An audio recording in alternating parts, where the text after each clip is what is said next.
This morning's key headlines from JanetOnaldynamics.com. Kurds flee Kirkuk after Iraq army defeats them. Incomplete rout. Devastating defeat to Iraq and Kirkuk exposes major splits between Kurdish factions. Kurds flee Kirkuk after Iraq army defeats them. Incomplete rout. Children greet Iraqi soldiers as they enter the southern outskirts of Kirkuk on Monday. Reuters. People in Erbil, the capital city of the Kurdistan Regional Government (KRG), were shocked on Monday at the speed with which their supposedly legendary Peshmerga militias defending Kirkuk collapsed at the approach of Iraqi army forces and Shia militias, in what is seen as a total rout.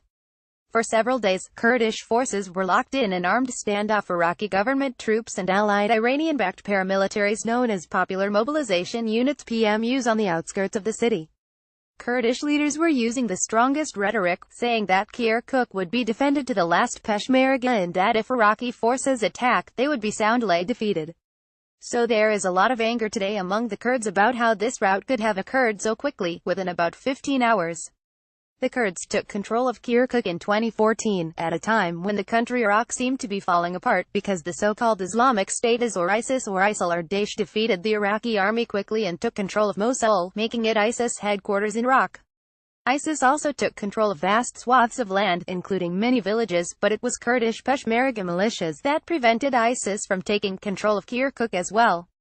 The Kurds might have been able to retain Kirkuk as part of the regional KRG government, but Kurdish leaders decided to go further and hold a non-binding referendum on September 25 on the question of secession of an independent Kurdish state from Iraq.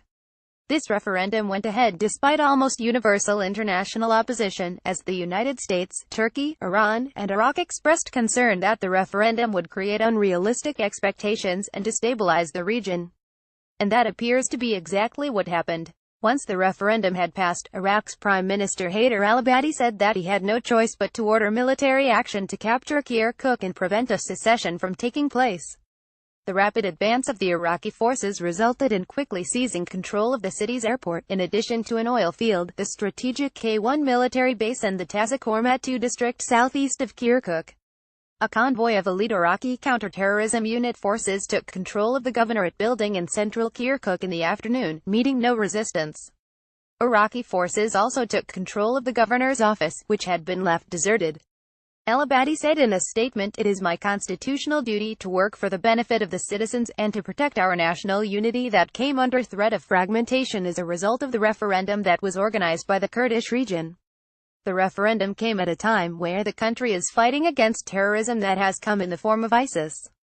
"We tried to urge the Kurds not to violate the constitution and to focus on fighting ISIS, but they did not listen. They chose their personal interests over Iraq's interests." By evening, there was an Iraqi victory parade in Kirkuk. With the approach of the Iraqi forces, thousands of civilians fled Kirkuk and headed for Sulaymaniyah and Erbil in the Kurdish region. However, other civilians were seen cheering on the Iraqi forces as they entered Kirkuk's southern outskirts. That is because Kirkuk is a multi-ethnic city, with a population of 1 million people. Roughly 30% Kurdish, 30% Arab, 30% Turkmen, and 10% Christian.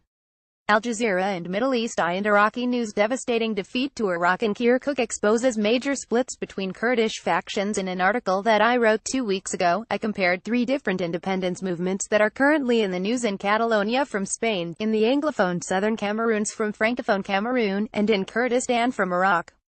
As I described, the Kurdistan case is substantially different from the other two. In the other two, there is a resurgence of the extremely vitriolic xenophobic attitudes that gave rise to previous generational crisis wars, and civilians were targeted by government forces. But we saw nothing like that between the Kurds and the Iraqis in the case of the Kurdistan separatist movement in Iraq.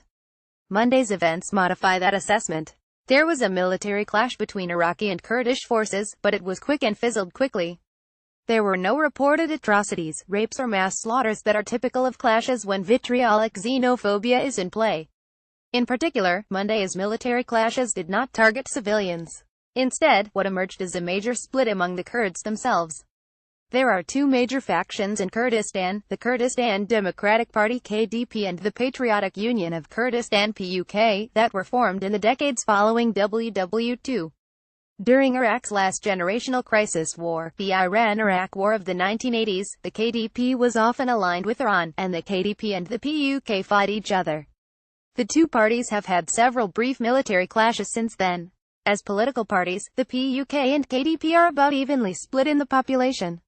With Monday's overwhelming defeat in Kirkuk, we are hearing vitriolic rhetoric in the form of the PUK and KDP accusing each other of betrayal, and calling each other traitors. On Monday, Masoud Barzani, president of the Kurdish regional government KRG and KDP leader, posted a tweet accusing the PUK of collaborating with Iran and with Iraq's Shia militias to defeat the Kurds in Kirkuk.